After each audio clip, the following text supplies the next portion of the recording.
কুমিল্লার দুঃখ গোমতী নদী। গোমতী নদীর পানি আবার বৃদ্ধি পাচ্ছে, যেভাবে কুমিল্লার মানুষ আবারও আতঙ্কিত। কারণ বাংলাদেশের স্মরণকালের ভয়াবহ বন্যা দেখেছিল গত বছর অগাস্ট মাসে কুমিল্লাবাসী, বিশেষ করে বুড়িচং ব্রাহ্মণপাড়ার মানুষ গোমতী নদীর বাঁধ ভাঙ্গার কারণে বন্যার যে ভয়াবহতা দেখেছে এই এলাকার মানুষ আগে তা কখনো দেখেনি। এছাড়া ভারতের উজানের ডলের কারণে ফেনী, কুমিল্লার 14 গ্রাম, লাঙ্গলকোট, মনিরগঞ্জ, লাকসাম এই অঞ্চলের মানুষের ব্যাপক ক্ষয়ক্ষতি হয়েছিল।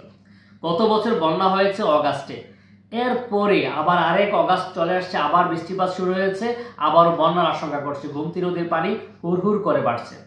এই মাঝখানের সময়টুকুতে আমাদের প্রশাসন আমাদের নীতি নির্ধারকরা কি উদ্যোগে বানিয়েছিলেন? গোমতী নদীর বাঁধ ভাঙ্গার 9 মাস পরে এসে ব্রাহ্মণপাড়াতে ড্রেনের কাজ শুরু হয়েছে।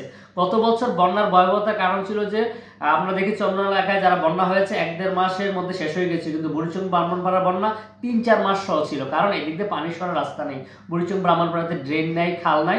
এখন ড্রেনেজ নির্মাণ কাজ শুরু হয়েছে। গত মাসে ব্রাহ্মণপাড়া একদম সদরে এসে ব্রাহ্মণপাড়া ঈদগাহ এলাকায় মধুমতি হসপিটাল এবং বিশন হসপিটালের কাছে যে ড্রেনের কাজ শুরু হয়েছে, এখানে বৃষ্টি বাদলার সময় আসছে, এখন কেন ড্রেনের কাজ নির্মাণ করতে হবে? ড্রেনের কাজটা কি বন্যা শেষ হয়েছে সেই প্রায় 8 মাসের মধ্যে সময় পায়নি প্রশাসন।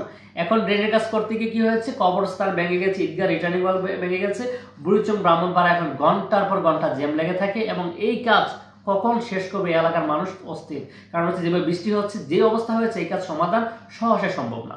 তো প্রশাসন কেন একটা বন্যা বা একটা প্রাকৃতিক দুর্যোগ শেষ হওয়ার সাথে সাথে মোকাবেলার প্রিপারেশন নেয় না? কখন কি হবে? আমার কাছে মনে হয় আমাদের প্রশাসনের এই জায়গায় আরেকটু নজরদারি বাড়ানো উচিত, গুরুত্ব দেওয়া উচিত, এবং আমাদের কুমিল্লা অঞ্চলের মানুষের আতঙ্কিত না হয় সতর্ক হওয়া উচিত এবং প্রস্তুতি নেওয়া উচিত। প্রশাসনের সুদৃষ্টি কামনা করে এখানে শেষ করছি। কথা হবে অন্যদিন অন্য একটা ভিডিওতে। আসসালামু আলাইকুম।